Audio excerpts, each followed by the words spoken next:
Semana que acaba, semana que começa. A semana que terminou foi uma semana onde os mercados estiveram focados nos dados do emprego nos Estados Unidos, nos dados dos preços na zona euro e ainda bem atentos ao que se vai passando no Médio Oriente com as tensões a aumentar. Não podemos contar com a China, que esteve de fora em feriado nacional durante toda a semana e ainda assim, os mercados estiveram também de ouvidos colocados no que se ia dizendo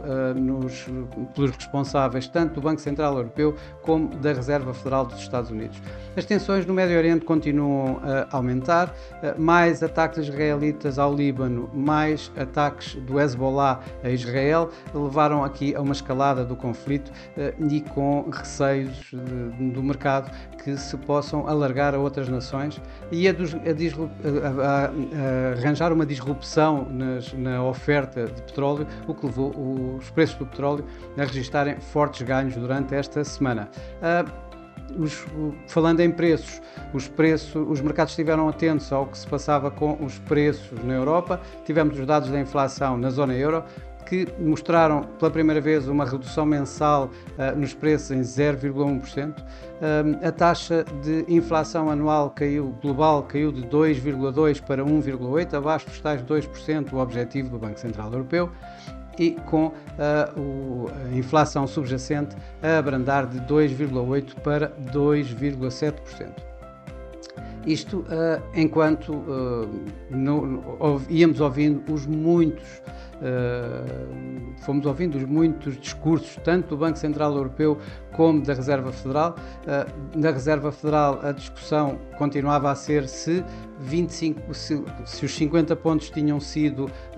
uma boa escolha no último corte de taxas de juros, ou então os tais 25 pontos,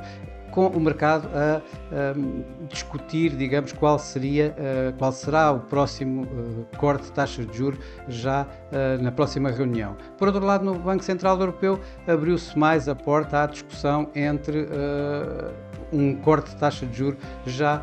a 17 de outubro, na próxima reunião, de 25 pontos, quando ainda há bem pouco tempo essa situação era afastada. Mas os preços em queda, os PMIs em queda, acabam por abrir bastante a porta a mais um corte de taxa de juros já em outubro por parte do BCE,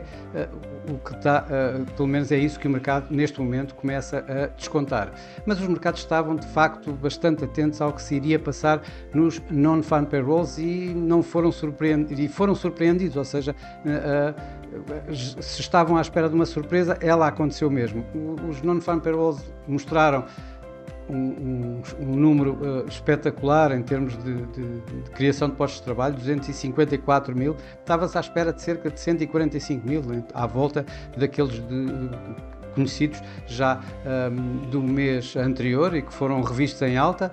para cerca de 159 mil, 154 mil, e a taxa de desemprego voltou a cair, desta vez de 4,2 para 4,1, quando o mercado esperaria que se mantivesse nos 4,2. Isto depois de um corolário de vários números, desde os números de abertura de vagas de emprego, que voltou para os 8 milhões, uns ISM PMIs um pouco melhor do que esperado, o manufatureiro relativamente em linha, ligeiramente abaixo, mas nos serviços acima do esperado. Portanto, já tinha havido aqui alguns dados que mostrariam que eventualmente os non-farm payrolls poderiam sair acima do esperado. De qualquer das formas, isto foi uma surpresa que apanhou todos desprevenidos. Claro que isto terminou com as yields obrigacionistas a dispararem uma vez mais, a recuperarem dos mínimos que tinham vindo a fazer e a terminarem a semana em máximos, e as expectativas relativamente ao próximo corte de taxa de juros nos Estados Unidos, já em 7 de novembro, acabou a semana com a probabilidade, a FedWatch Tool a mostrar uma probabilidade quase 100% para 25 pontos de corte, quando ainda no final da semana passada estava assente, não seria estar assente, mas estava, digamos, os mercados estavam bem divididos em 50-50 nessa situação de 25 ou 50 pontos. Ora, isto acabou com o mercado acionista a terminar de uma forma global em baixa, de uma forma global em perdas, embora algumas situações, algumas exceções pelo meio. Foi o caso, por exemplo, do Hang Seng na Ásia. A Ásia terminou praticamente toda em perdas. O Nikkei, por exemplo, perdeu cerca de 3%, um pouco mais de 3%. No entanto, o Hang Seng, a única praça chinesa aberta durante esta semana, e não a semana toda, mesmo assim, acabou por ter esta semana mais um desempenho fortíssimo, que ganhou à volta de 10%. Já na Europa foi uma semana de perdas, também um pouco pressionada exatamente pelo que se vai passando no Médio Oriente, ou seja, com uma aversão ao risco a vir de causas exteriores. Tivemos aqui assim o Eurostoxx a perder cerca de 2%, um pouco mais. Nos Estados Unidos até fizemos novos máximos, não foi o caso do Nasdaq, que ganhou esta semana 0,08, os outros índices não ganharam mais, o Dow Jones até ganhou um pouco menos, o S&P 500 ganhou um pouco mais, e esses sim fizeram novos máximos esta semana, mas terminaram praticamente mistos numa semana que serpenteou entre ganhos e perdas. Já por cá, o PSI 20 acabou, como a maioria dos seus pares na Europa, perdeu aqui à volta de 2,3%, com a EDP Renováveis pressionar este mesmo índice ao cair cerca de 7%, e por outro lado a Altri a suportá-lo um pouco, ganhando cerca de 4%. No mercado cambial, de destacar os ganhos do dólar face praticamente todas as divisas. O DXY veio de níveis abaixo dos 100, chegou a negociar abaixo de 100 para terminar bem acima dos 102, um ganho semanal, o maior ganho semanal dos últimos 2 anos praticamente. Relativamente ao euro e ao iene, o euro-dólar caiu de níveis que chegou a estar à volta de 1,12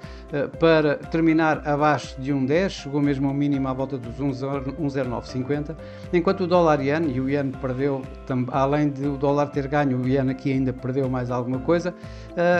O dólar-iene subiu de níveis em torno dos 142, ligeiramente acima dos 142, até ligeiramente abaixo dos 149. Se olharmos para as moedas emergentes, o rand sul-africano acabou por perder esta semana, muito devido à subida das yields norte-americanas e às expectativas de cortes menos agressivos por parte da Fed, e o rand perdeu face ao dólar norte-americano pouco mais de 2%. Exatamente o contrário do que se passou com o peso mexicano, que esta semana ganhou cerca de 2%, um pouco mais de 2%, depois de o seu Banco Central, de alguma forma, o vice-presidente, reiterar a continuação de